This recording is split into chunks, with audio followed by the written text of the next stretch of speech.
All right, welcome back to the last segment of making a coil pot. So as you can see, I've had my coil pot under plastic. I actually had it out and drying for a very long time, and now it is drier, a little bit drier than leather hard, and so I'm ready to start working on my rim. I have rolled out a little piece of clay here before starting on the rim so that it can dry out a little bit, and eventually I'm going to use this slab for my handles. I am just prepping my slab as we do, 2 directions, and I'm going to leave it sitting on this board because the board will help dry it out. Alright, so there we go. You can make your handles while you're waiting for your coil pot to dry out, and that would probably be a good idea. Alright, so this is prepared, and I'm just going to let it sit there. I want to remind you guys that when you work with grogged clay, which we are doing for this project, make sure that you use your Mud Tools sponge. Okay, so the first thing I'm going to do is start surforming this top. So as you can see by my side camera right down here, it's very uneven. So I'm going to go ahead and use my Surform. I'm going in one direction because that's how you use these tools. And these scraps right here, I'm going to go ahead and put them, let's see. I was kind of hoping, well, I am raised because I'm on a banding wheel, so I think what I'm going to do is I'm going to move this clay that is my handle, and I'm just going to start a little pile right here. If you try and do this when your pot is still too wet, you will see that the Surform doesn't work very well. It's going to get very, it's going to kind of start distorting your shape of your form. And the clay sticks to this tool, so you really have to wait until you are, at the very least, leather hard. But like I said, this is a little bit drier than leather hard, and I'm going around the edge to thin my rim a little bit as well. And then I really want to make sure that my rim is somewhat level. So make sure that when you're building, you build high enough on the lowest point, because that's what we're shaving down to, is our lowest point. I don't think I'm going to put a level on this, but you can if you really want to make sure that you are completely even on your rim. I'm just going to eyeball it, but when you eyeball it, I want to stress to you that it's really important to come down eye level with your pot to make sure that you are evening it out properly. So I'm kind of crouched down right now. I don't know if you can see me in that side camera. I think you might be able to. And I'm really looking to see where my lowest point is, which is right about here. So I'm evening everything out to that. It's a good idea, obviously, to go higher in your wall height than you really want to, and that way you have some wiggle room when it comes to Surforming your rim. Okay, so I think I'm good with my leveling, and now I'm just thinning my rim a little bit by going around with my Surform, kind of on the outside of this rim, right out here. I can also begin Surforming my base. So I'm going to turn this around, and like you can see here, this pot is very stable. It is been dried enough that I can handle it without worrying that it's going to warp. So I'm going to flip it upside down. If you try and flip it upside down before it's dry enough, you're going to really ruin the shape because it'll start to want to collapse on you. So there's a lot of Surforming going on here right now. Just making sure that the bottom base of this pot is also nice and even. And when I do that part, the rim part, I can also come down and do my wall. So that any imperfections that may have happened while you were trying to smooth your coils out are now going to get really smoothed out. So we want a very, very, very smooth wall here on the outside and the inside, really. My personal Surforms are much smaller, and these are good for the inside of your pot, so if you want to borrow this small Surform to get on the inside, if you have any smoothing to do on the inside, that'll work pretty good for you. All right. So there was like some dents and things in the wall, some areas where I didn't fully smooth my coils. So that's why this Surforming right now is really important. I really get this to the next level of cleanup, right? Okay. Almost there. Just a couple of little dents. This is a great cleanup tool. You want to make sure that you gather all your scraps, and you can put these scraps into the pug mill if they're soft enough, which they should be if you are at this point. All right, here we go. So that's looking pretty good to me. I'm pretty happy with that. Just one more around. All right, here we go. That is a lot of clay shaving, so I'm for sure going to save that and put it in the pug mill. Before I flip this guy over, I'm going to go ahead and start smoothing. So I'm back with my mud tool sponge, and I'm going to make sure that my base is smooth. Once you smooth this base, you can sign it, and then you have to make sure that it's not going to sit on top of any clay scraps that you might have gotten on your table, because it'll stick to the bottom of your piece, and we don't want that. So I'm using my mud tool sponge to come around and smooth these walls, and it's going to take a little while because, you know, the Surform really did scratch up the surface a bit, so just be patient. You can see the speckles in this clay from the grog.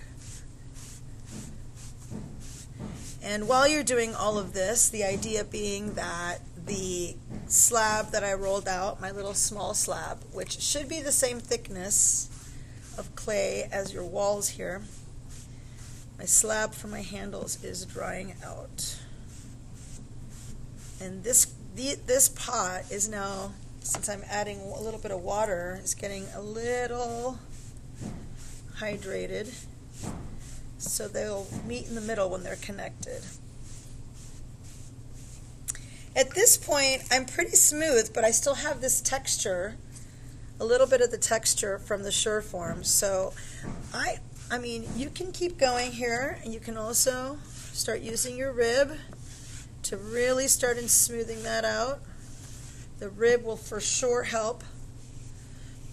You decide that a little bit of texture looks nice on your pot, and maybe you want to leave just a little bit of texture. That's totally.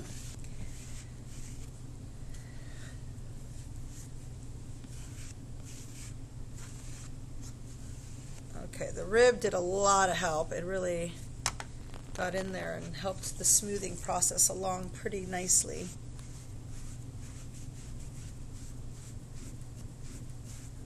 About there. Before I flip this over, sign it since it's upside down.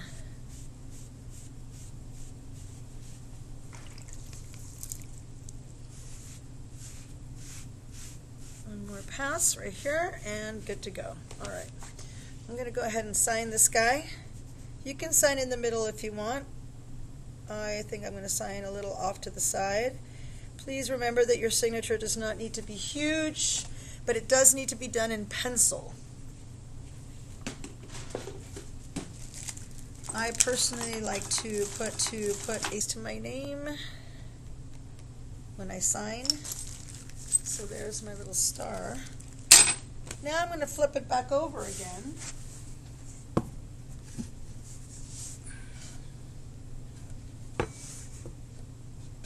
And smooth out my smooth out my rim a little bit more from this angle.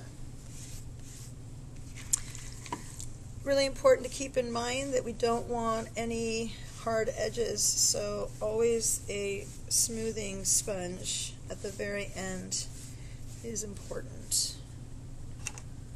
And then this is what I was talking about. If you wanted to use a smaller Surform from the inside of this rim, you can come borrow mine, because ours for the class are a little bit bigger, so it can be a little trickier to use on the inside.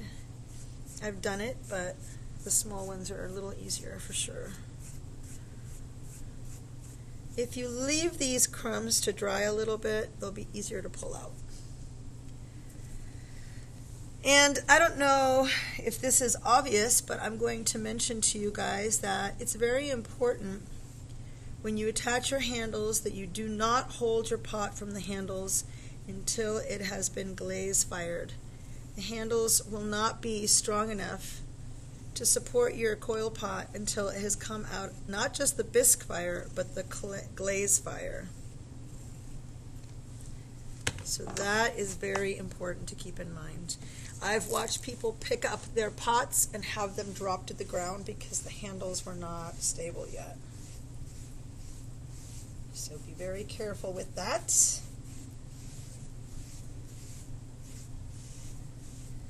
All right, this coil pot has come a long way. You can't see any of the coils. Everything is really very smooth, no sharp edges at all. So I'm going to get ready to do my handles. You want to make sure your rim is really nice and round before you attach those handles. Okay. Just getting these little crumbs out of my way. All right. Okay, handles.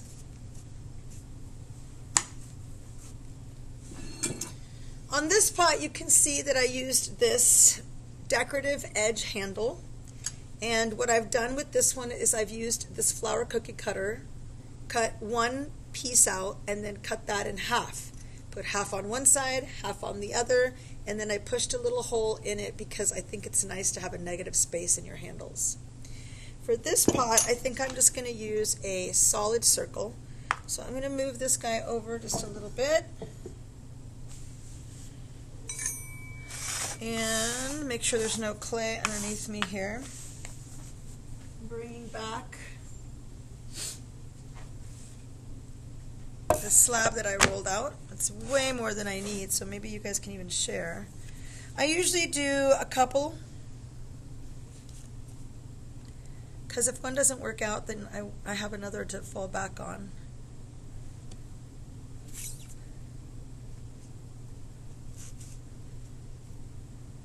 There we go.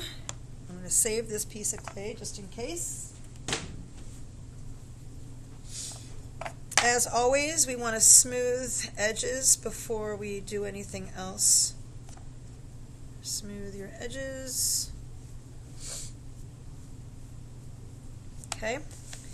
And then I'm just going to eyeball the cut. So I'm going to take my knife. See, this one already has a little mark here. Take my knife and kind of eyeball the half.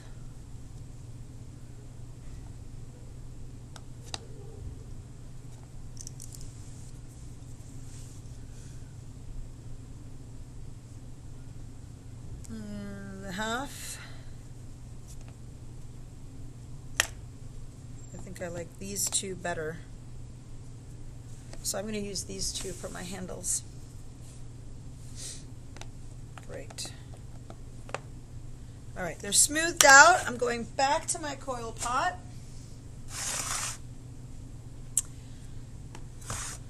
And I think I'm going to get a little cookie cutter, so let's see. Just give me 1 minute.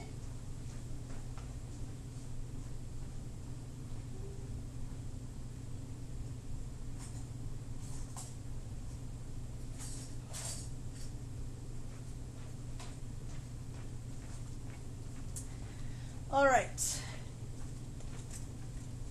So I'm just looking right now for a shape that I like for the center, and it's going to be pretty small because the handle's pretty small.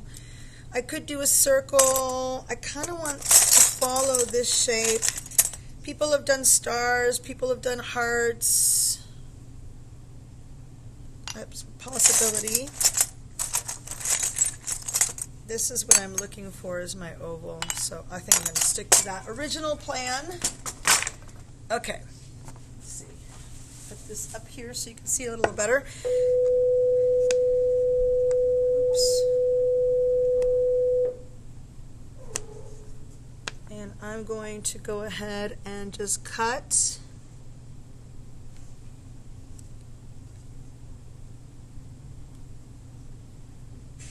Negative space. Sometimes it's a good idea to put cornstarch on your clay so your cookie cutter doesn't stick to your clay too much. But this clay is dry enough that I'm just going to go for it. So these are now going to be my handles. And you can kind of see what they're going to look like this. That's pretty nice. Okay, so I'm going to go ahead, let these handles dry a tiny bit, and come back, and we'll finish it up.